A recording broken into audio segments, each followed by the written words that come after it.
एक limited edition की car जो उस कॉलेज में सिर्फ एक इंसान के पास थी और वह था कॉलेज का सुपर हंक दक्ष खन्ना। लेकिन अब कोई और भी उस कॉलेज में एक ऐसी कार लेकर आया था, इसीलिए सब उस कार को घूरने से रोक नहीं पाए थे। उन सबकी नज़रें तब तक उस कार पर बनी रही जब तक उस कार का दरवाज़ा नहीं खुला था और उसमें से मीरा और साहिल बाहर नहीं निकले थे। वो दोनों उस कार से भी ज़्यादा सुंदर थे। वो लड़का यानी साहिल ओबरॉय धार्मिक ओबरॉय का छोटा भाई था और वो लड़की मीरा खन्ना थी, धार्मिक ओबरॉय की होने वाली फियांसे। वो खन्ना फैमिली की इकलौती और लाडली बेटी थी। खन्ना फैमिली और ओबरॉय फैमिली बरसों से एक दूसरे के अच्छे फ्रेंड्स थे और काफ़ी समय पहले ही एक बिजनेस डील की वजह से दोनों फैमिली ने धारिक और मीरा की शादी करने का फैसला लिया था। पर अभी मीरा की पढ़ाई चल रही थी, इसलिए बात एंगेजमेंट पर आकर रुकी हुई थी। दोनों की एंगेजमेंट तय हो चुकी थी। हालांकि ये सिर्फ एक बिजनेस डील थी, लेकिन मासूम मीरा का जादू धार्मिक पर ऐसा चढ़ा था कि धार्मिक को मीरा के सिवा कुछ दिखाई ही नहीं देता था। अब मीरा धार्मिक की जान बन चुकी थी। वैसे भी उसका नेचर था कि अगर उसे कोई चीज़ पसंद आ जाती थी तो वो उसे पाने के लिए कुछ भी कर गुजरता था। उसे बहुत संभाल कर रखता था और ये तो एक जीती जागती लड़की थी। इस लड़की पर तो उसका हक था, लेकिन यह बात किसी को पता नहीं थी क्योंकि मीरा नहीं चाहती थी। उसका कहना था कि जब तक उसकी पढ़ाई कंप्लीट ना हो जाए तब तक यह बात किसी को पता ना चले। कोई उसे गलती से भी टच कर लेता था तो धार्मिक पागल हो जाता था। धार्मिक ओबरॉय बिजनेस की दुनिया में एक जाना माना नाम था। दोनों के मन में फीलिंग्स बढ़ने लगी थी, पर कभी दिल की बात जबान पर नहीं आई थी। सब लड़के और लड़कियों की नज़र मीरा और साहिल पर ठहर गई। मीरा और साहिल सीधा प्रिंसिपल के ऑफिस आ गए थे क्योंकि धार्मिक ने उन्हें सबसे पहले वहीं जाने को कहा था। जैसे ही वह दोनों अंदर आए, प्रिंसिपल सर उन्हें देखकर खड़े हो गए थे। प्रिंसिपल सर साहिल को पहले से जानते थे, लेकिन मीरा को नहीं जानते थे। उन्होंने मुस्कुराकर दोनों की तरफ देखा और चेयर की तरफ इशारा करते हुए कहा, आइए बैठिए। मीरा प्रिंसिपल सर को ग्रीट करते हुए चेयर पर बैठ गई थी। साहिल भी आकर उसके बगल वाली सीट पर बैठ गया था। देखिए, आपके भाई ने हमें कहा है कि आपको सब कुछ शुरू से सिखाना है, प्रिंसिपल सर ने साहिल को देखते हुए कहा था। इसलिए हम कोई लापरवाही नहीं कर सकते हैं और वैसे भी कुछ दिनों में ये सेमेस्टर ख़त्म हो जाएगा और नया सेमेस्टर शुरू हो जाएगा। तब तक आप अभी की क्लास ले लीजिए। आपको पढ़ाने के लिए हम अपने सबसे ब्रिलियंट स्टूडेंट से कहेंगे। मीरा और साहिल के बाहर आने के बाद प्रिंसिपल सर ने धार्मिक को फ़ोन करके सब कुछ बता दिया था। बाहर पार्किंग में जैसे ही दक्ष की कार पहुंची थी, उसके चेहरे पर गुस्से की शिकन आ गई, क्योंकि जहां वह अपनी कार खड़ी करता था वहां अब किसी और की कार खड़ी थी। दक्ष काफी गुस्सैल और घमंडी था। वो सारा दिन दूसरे स्टूडेंट पर रोब झाड़ता था। दक्ष गुस्से से बाहर निकला और उसने चिल्लाकर कहा, किससे अपनी मौत का इंतजार नहीं हो रहा था जो उसने अपनी कार मेरे पार्किंग एरिया में खड़ी कर दी। तभी उसके पास एक लड़का दौड़ा दौड़ा आया। दक्ष भाई, मैं आपको बताता हूँ कि ये कार किसकी है। वो एक लड़की और लड़का है। ये शायद उस लड़के की ही कार है। हिम्मत कैसे हुई उसकी यहाँ पर कार खड़ी करने की। दक्ष ये कहते हुए अंदर की तरफ बढ़ गया। दक्ष उस लड़के से गुस्से में बोला, मुझे ये बताओ कि कौन है वो। तभी उनके पास एक और लड़का भाग कर आया। भाई, वह लड़की जो उस कार में बैठकर आई है वो उधर है, लेकिन वहाँ वह लड़का नहीं है जो उसके साथ आया था। उसकी बात सुनकर दक्ष उस तरफ बढ़ गया जहाँ उस लड़के ने अभी अभी इशारा किया था। मीरा जो अभी अभी प्रिंसिपल के बताए रूम के बाहर खड़ी थी, पता नहीं क्या सोच रही थी। उसका बिल्कुल भी मन नहीं कर रहा था क्लास में जाने का। तभी उसके कंधे पर किसी ने हाथ रखा। जैसे ही वह पीछे पलटी, अपने पीछे खड़े हुए इंसान को देखकर चौंक गई। मीरा दक्ष से थोड़ा दूर होते हुए बोली, जी आप कौन?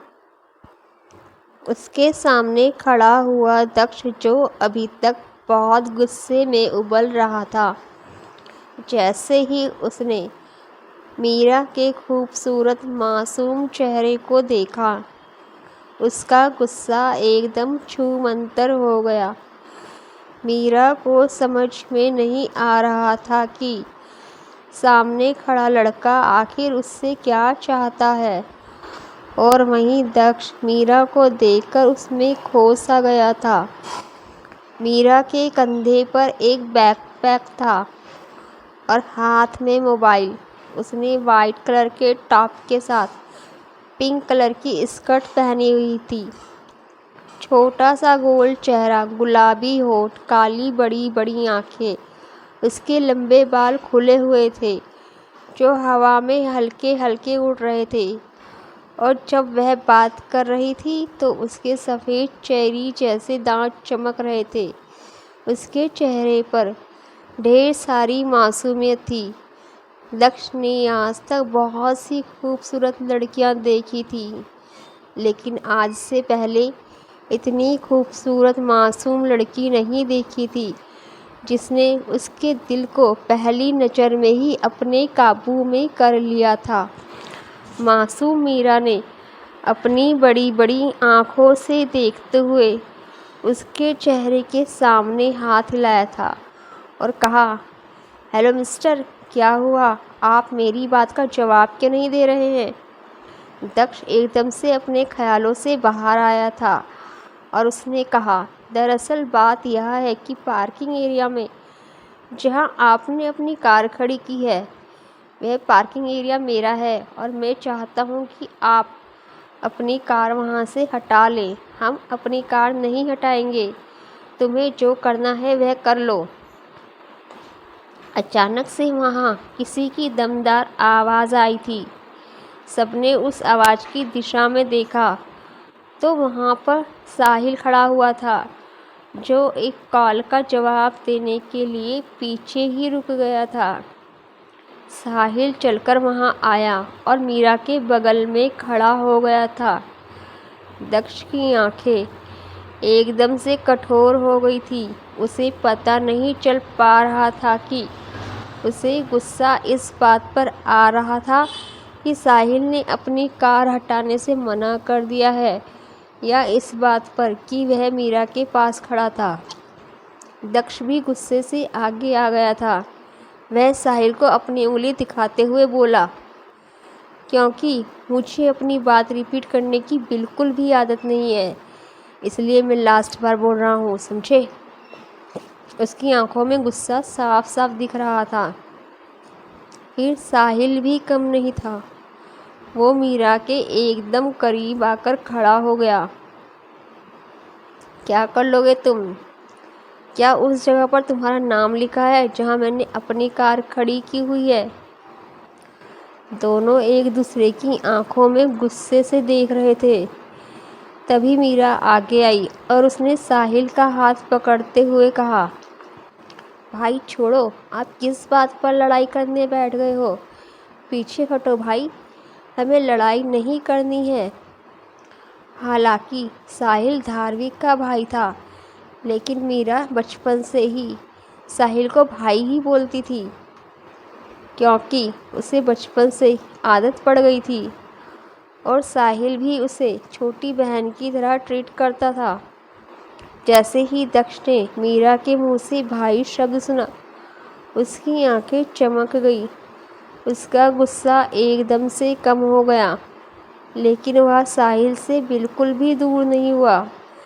तभी प्रिंसिपल सर भी वहाँ पर आ गए, क्योंकि प्रिंसिपल सर को यह बात पता लग चुकी थी कि कॉलेज में फिर से किसी के बीच पंगा हुआ है। लेकिन वह यह नहीं जानते थे कि पंगा दक्ष और साहिल के बीच में हुआ है। लड़कों, ये क्या हो रहा है? प्रिंसिपल सर ने थोड़ा गुस्से से कहा। प्रिंसिपल सर को देखकर दक्ष और साहिल एक दूसरे से थोड़ा दूर खड़े हो गए। प्रिंसिपल सर आगे आए और उनके सामने खड़े होते हुए बोले, मैं यह क्या सुन रहा हूँ? क्या तुम्हारी मति मारी गई है? तुम दोनों पार्किंग के पीछे लड़ रहे हो? क्या तुम्हारे घर वालों ने तुम्हें यहाँ पर इसलिए पढ़ने के लिए भेजा है कि ताकि तुम छोटी छोटी बातों के पीछे लड़ सको? प्रिंसिपल सर की बात सुनकर दक्ष ने खूंखार नज़रों से साहिल को देखा और फिर साहिल ने भी उसी तरह से दक्ष को अपनी खूंखार नज़रों से देखा था। दक्ष कॉलेज में प्रिंसिपल के अलावा किसी की भी नहीं सुनता था, यहाँ तक कि प्रोफेसर की भी नहीं। लेकिन प्रिंसिपल सर की उसे सुननी पड़ती थी, क्योंकि प्रिंसिपल सर उसके डैड को फ़ोन करके सब कुछ बता देते थे। और अब बात रही साहिल की, तो वह कुछ बोल ही नहीं सकता था, क्योंकि अगर धारवी को पता चल गया तो वह तो उसे मार ही डालेगा। उसका गुस्सा बहुत खतरनाक था। प्रिंसिपल सर के जाने के बाद दक्ष ने एक नज़र साहिल पर डाली और वह भी वहाँ से चला गया। भाई, आपने इतनी आसानी से उस लड़के को जाने कैसे दिया? क्या बाद में उसे सबक सिखाना है? दक्ष के पीछे चलते हुए उस लड़के ने कहा। दक्ष को साहिल के ऊपर बहुत गुस्सा आया था, लेकिन तभी उसके सामने मीरा का खूबसूरत चेहरा आ गया था। उसकी मासूम आंखें, उसके गुलाबी होठ, उसके लहराते हुए लंबे बाल। मैं अपने साले को इस बार माफ़ कर रहा हूँ, दक्ष ने अपने पीछे चलते हुए लड़के से कहा था। साला, ये आप क्या कह रहे हैं? तभी उस लड़के को समझ में आया कि शायद दक्ष मीरा की बात कर रहा है। पूरी बात समझ में आने के बाद उस लड़के ने दक्ष को छेड़ते हुए कहा, भाई, आपको वह लड़की पसंद आ गई है क्या? उसकी बात सुनकर दक्ष मुस्कुरा दिया। दक्ष ने अपनी कार कहीं और खड़ी की और उसके बाद वह क्लास में आ गया। क्लास में आते ही उसकी नज़र मीरा पर गई, जो साहिल के पास बैठी हुई थी और उससे कुछ बात कर रही थी। लेकिन साहिल अपने फ़ोन में घुसा हुआ था। देखकर ऐसा लग रहा था जैसे मीरा उसे डांट रही है।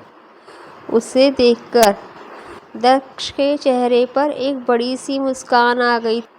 वह वहां जाकर सीधा मीरा और साहिल के पीछे वाली सीट पर बैठ गया। उसकी नज़र अभी भी मीरा पर थी।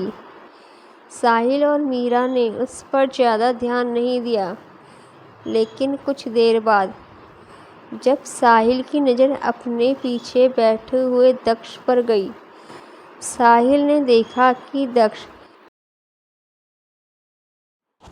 मीरा को किस तरह से देख रहा है, तो उसका दिमाग घूम गया। उसके चेहरे पर एकदम से गुस्सा आ गया। लेकिन तभी क्लास में प्रोफेसर आ गए। सबका ध्यान उस तरफ चला गया। साहिल ने एक नज़र दक्ष को देखा था और उसके बाद मीरा को देखा था, जो अपने हाथ में पकड़ी हुई बुक को देख रही थी। मीरा उसके बड़े भाई धार्विक की मंगेतर थी। उसका भाई कम बोलने वाला इंसान था, पर उसकी फीलिंग्स प्योर थी। वो मीरा को दिलो जान से चाहता था। क्लास ख़त्म होने के बाद साहिल के पास धार्विक का फ़ोन आ गया। धार्विक उसे जल्दी से ऑफिस बुला रहा था। लेकिन भाई, मेरे साथ मीरा भी है। मैं उसे लेने के लिए ड्राइवर को भेजता हूँ, जो उसे वहाँ से पिकअप करके छोड़ देगा। तुम सीधा ऑफिस आओ, धार्विक ने इंस्ट्रक्शंस देते हुए कहा था। साहिल ने उदास होकर मीरा की तरफ देखा तो मीरा समझ गई कि धार्विक ने उसे बुला लिया है। कोई बात नहीं भाई, मैं घर चली जाऊंगी। नहीं, तुम हर किसी के साथ मत जाना। भाई तुम्हारे लिए गाड़ी भेज रहे हैं। ठीक है, मैं इंतज़ार कर लेती हूँ, आप जाइए। साहिल के वहाँ से जाने के बाद मीरा गाड़ी आने का वेट करने लगी। तभी उसके पास एक लिमिटेड एडिशन की कार आकर रुकी। दक्ष ने अपनी गर्दन बाहर निकाली और कहा, क्या मैं आपको छोड़ सकता हूँ? मीरा ने एक नज़र दक्ष को देखा और कहा, नो थैंक यू। देखिए, आप जैसी खूबसूरत लड़कियों का यहाँ खड़ा होना ठीक नहीं। अगर आप कहें तो मैं आपको ड्रॉप कर सकता हूँ। मीरा को दक्ष से इरिटेशन होने लगी थी। उसने थोड़ा गुस्से में कहा, जब मैंने एक बार कह दिया कि मुझे आपके साथ नहीं जाना, तो नहीं जाना, ठीक है? इतना गुस्सा क्यों हो रही हो? मैं समझ गया। उसके बाद उसने अपनी गाड़ी साइड में लगा दी थी। वह कार से निकला और जाकर मीरा के पास खड़ा हो गया था। अब तुम यहाँ क्या करने आए हो? मीरा ने गुस्से में पूछा।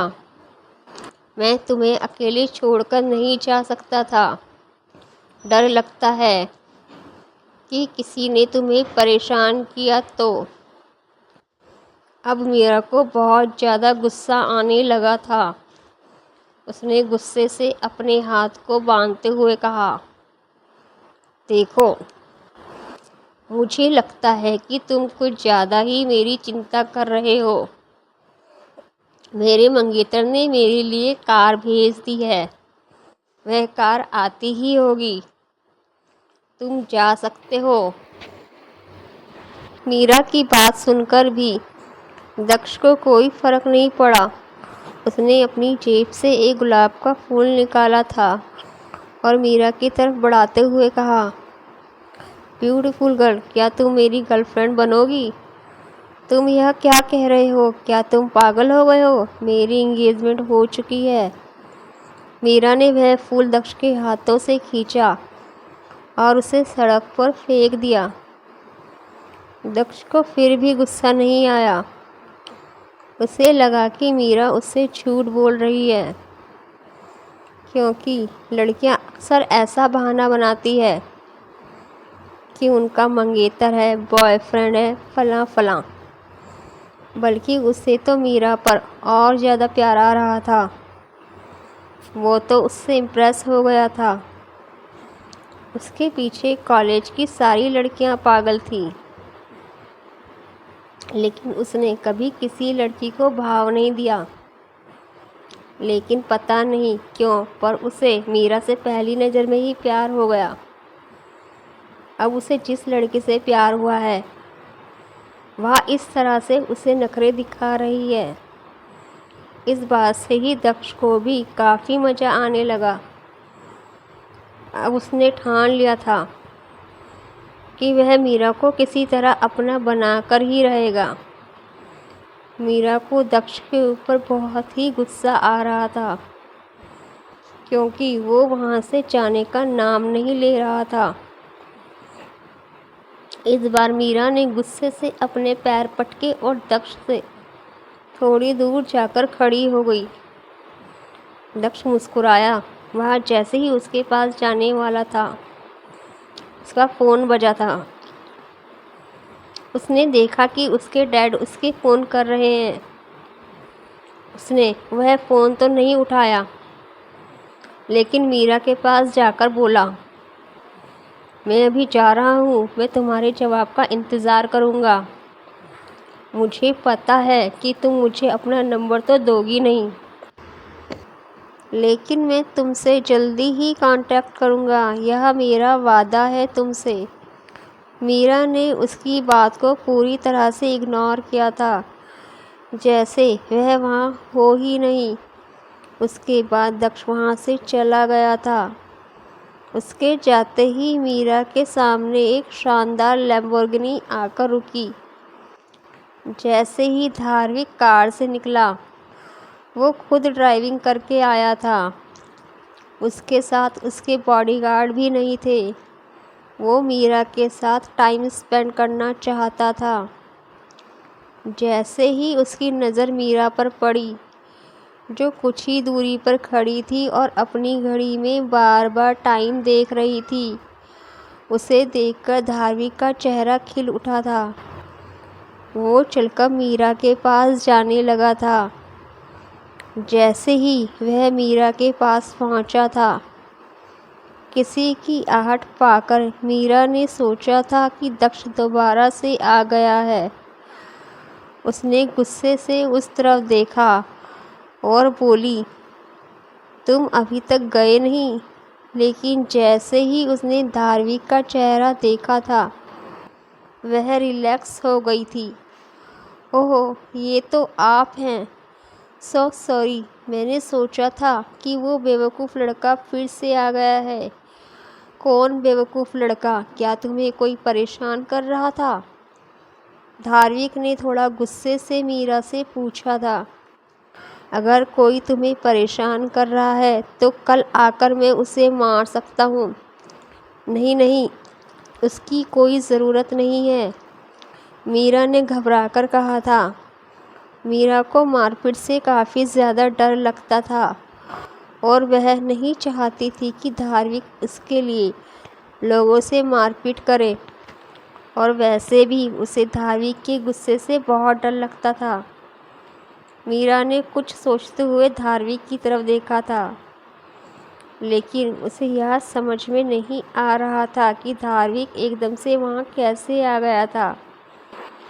वैसे मुझे समझ में नहीं आ रहा है कि आप इस समय यहाँ कैसे आ गए। मैं तुम्हें पिक करने आया हूँ। आप आए हैं मुझे लेने? मैंने सोचा था ड्राइवर आएगा, मीरा ने कहा। तो मैडम, ऐसा समझ लीजिए कि मैं आपका ड्राइवर ही हूँ, धार्मिक ने हंसते हुए कार का डोर खोलते हुए कहा था। मीरा जाकर कार में बैठ गई। उसके चेहरे पर एक खूबसूरत मुस्कान थी। उसके बाद धार्मिक भी जाकर ड्राइविंग सीट पर बैठ गया और वहाँ से निकल गया था। उसके बाद सारा दिन धार्मिक ने मीरा को तरह तरह के सरप्राइज़ दिए थे। अगले दिन जैसे ही मीरा क्लास में पहुंची, तो उसके डेस्क पर एक खूबसूरत फूलों का बुके रखा हुआ था उसने उसे अलट पलट कर देखा था। उसमें से एक छोटा सा कार्ड निकाला था जिस पर डी लिखा हुआ था। मीरा ने इधर उधर देखा पर उसे समझ में नहीं आया कि यह बुके किसने भेजा होगा। तभी साहिल ने उसके हाथ से कार्ड ले लिया। उसे लगा कि यह धार्मिक ने भेजा है। अरे ये तो भाई ने भेजा है।